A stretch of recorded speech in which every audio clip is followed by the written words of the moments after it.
So, your uncle. What's wrong with him? He's possessed. As in the devil? Something like that. He says a dark man is following him, watching him at all times. What do you make of it? It's nonsense, of course, but I'd be lying if I said it didn't bother me. You see, it runs in my family. Possession? No, Detective. Deteriorating melancholy. Practically every member of the Hartwood family is driven mad before they grow old.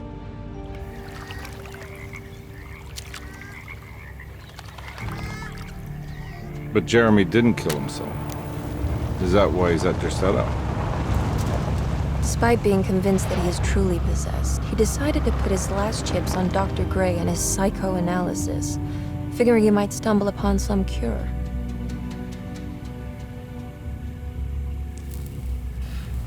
You mentioned the letter. I received a disturbing letter from Jeremy accusing the staff and all the other patients of being involved in some cult. And now they are also out to get him. Could it be real? Or is it all just in his head? It's a story he tells himself, Mr. Carnby. Anything to avoid the truth. Which is? That we're all terribly insignificant. That people mean so very little to one another. That there is no one out to get Jeremy Hartwood because he isn't worth getting. Here we are.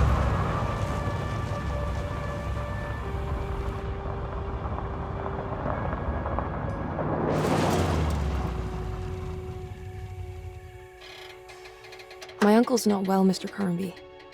I want to make sure he's all right. Then what's my part in this? You couldn't get a cab? I just wouldn't feel safe going alone.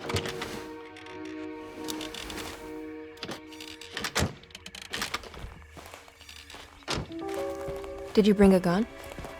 Yeah. You think it'll actually come to that? No. But you might need to wave it around depending on how agreeable the staff will be.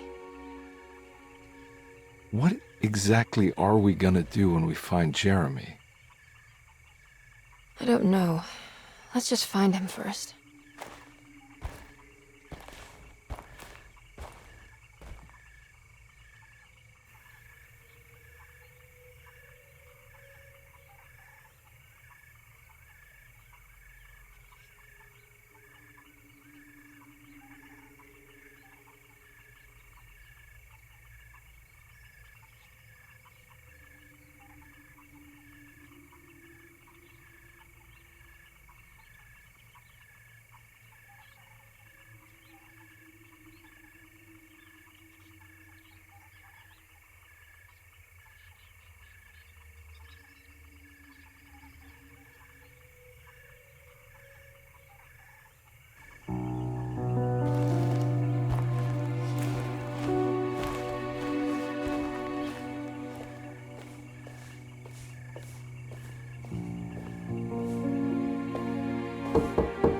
Hello? Hello? Looks abandoned. It can't be. There has to be someone around. Wait here. I'll go around back.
Now what do we got here?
Nah, I'm not getting in there. Nah, I'm not getting in there.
That's one big tree to fit inside a conservatory.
Don't mind if I do.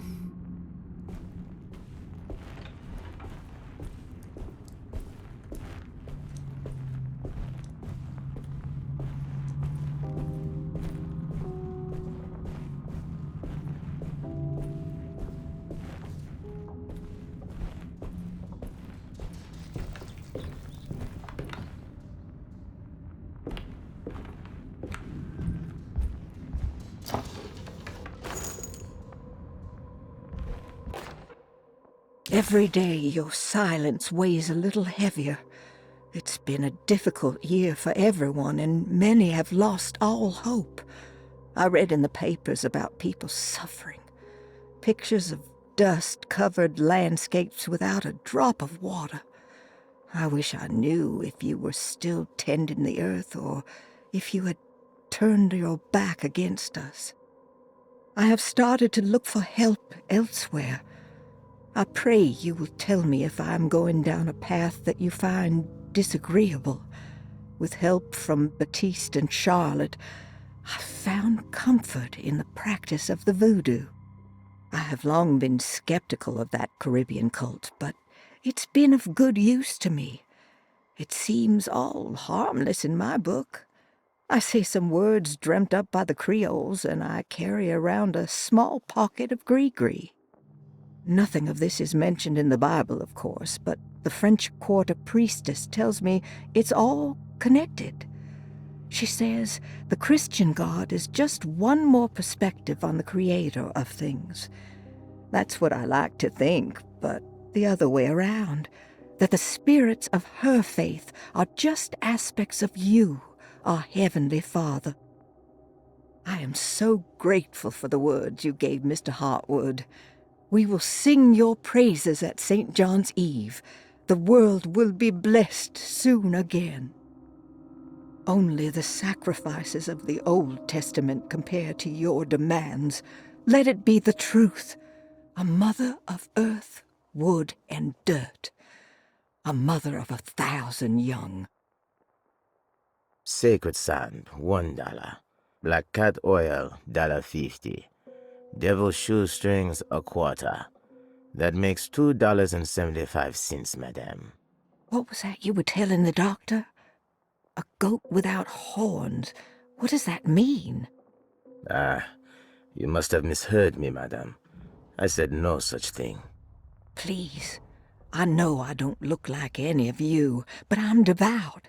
I'm ready to do what it takes. Do not be so eager to sacrifice the few things you have left, madame. Now please, leave my store. A goat without horns.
What was that?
Please do not touch the boiler.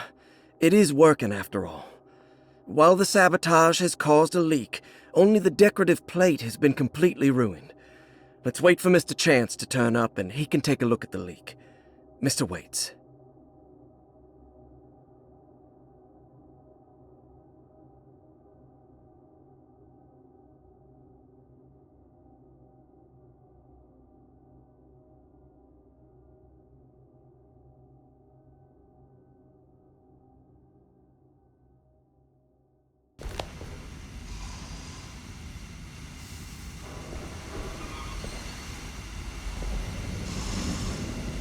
That doesn't look safe.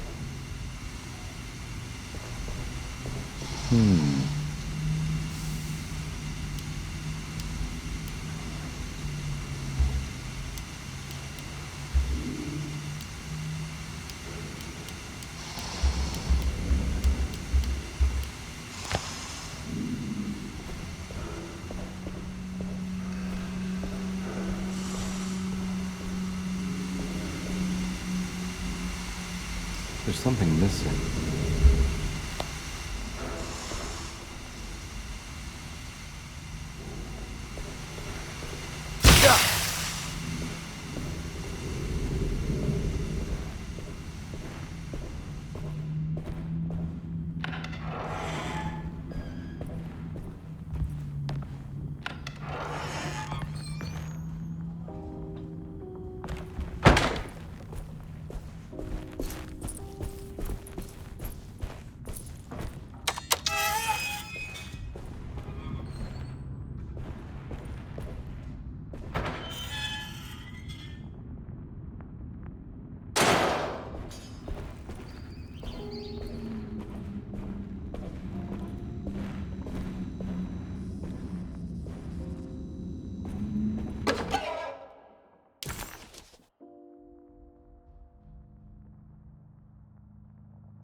I need the key.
Hey.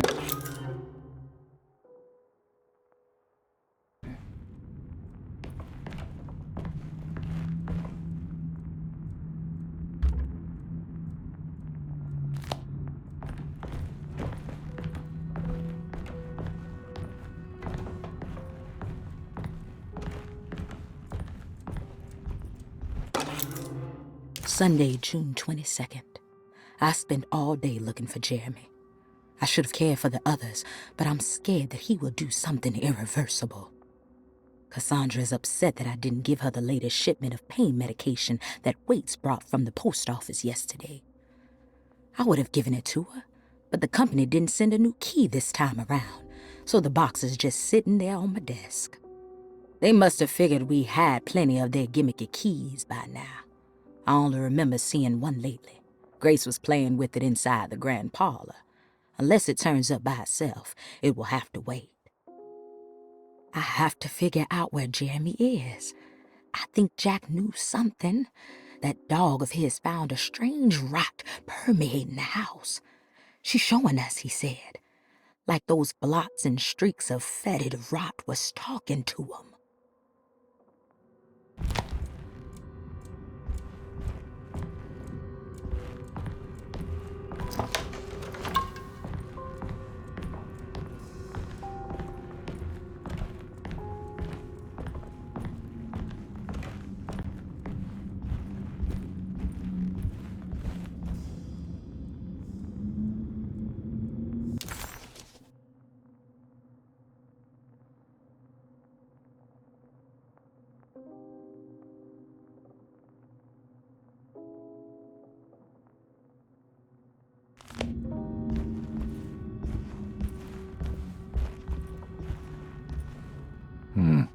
I need the key.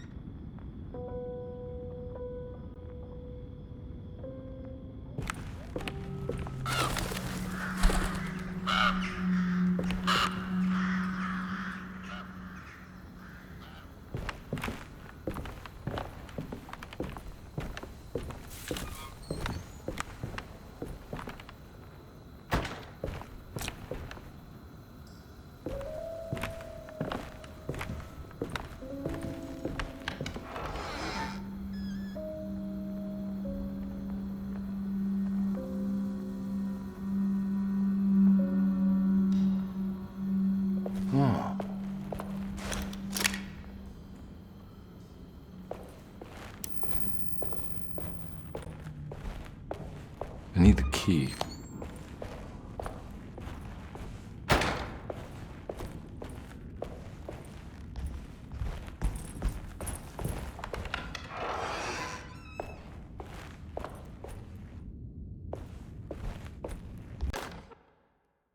The Great Depression. President Hoover raises tariffs on over 20,000 imported goods in an act to protect American labor.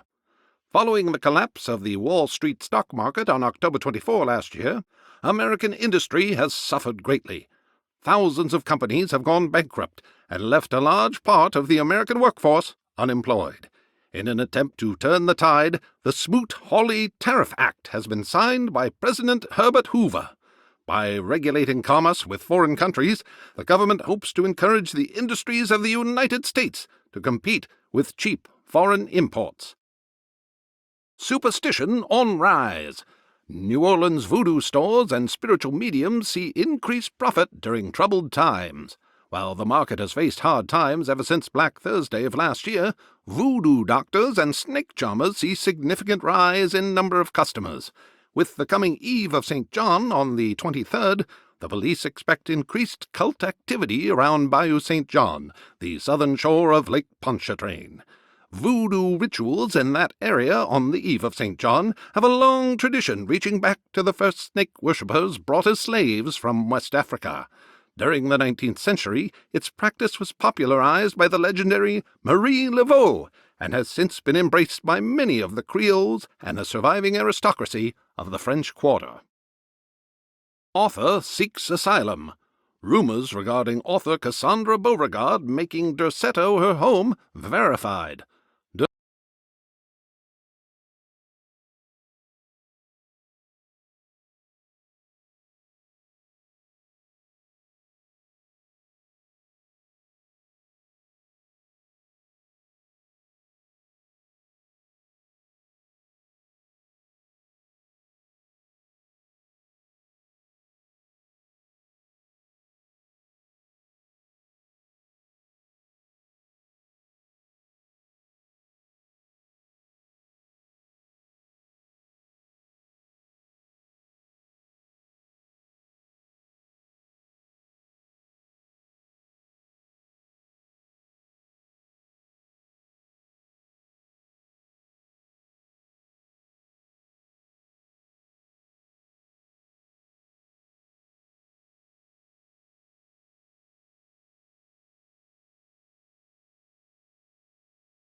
key.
Thanks. What are you doing? Who are you? Whoa, pardon me, excuse me. My name is Edward Carnby, private investigator. I hope you don't mind we let ourselves inside. I do mind. This is private property. You can't just barge in here. I'm sorry about all this, but I'm looking for my uncle. It's urgent, and no one was answering the door. We can't hear you knocking anymore. None of us can. Who is your uncle, darling? Jeremy. Am I right? She has that Hartwood gloom, doesn't she? That's right. I'm Emily Hartwood. I just came to make sure my uncle is all right. Well, he is unavailable right now. You will have to come back another day. Unavailable? How? Is he sleeping? We can wait. He's lost. Don't I know you from somewhere? Who's your man again, Miss Hartwood? My name's Edward Carnby, private investigator. Splendid. Enough! All of you! Get back to your rooms! McCarthy, keep your eyes on the child. And you two, please leave immediately. Look, we're not here to cause any trouble. Just let us see the old man, satisfy the curiosity of my client here, and we'll be off. Jeremy has gone missing. There's no need to worry, but it might be some time before he turns up. The whole staff is looking for him. What? He ran off? I don't have time for any of this. Please, come back tomorrow. All right, in that case, we'll just wait in his room. You don't mind, do you? It's upstairs, right? Wait, you can't. Don't worry, we'll be discreet. In the corridor. It's the first door on your left. I'll tell Dr. Gray you're here. Excellent. Thank you, madam.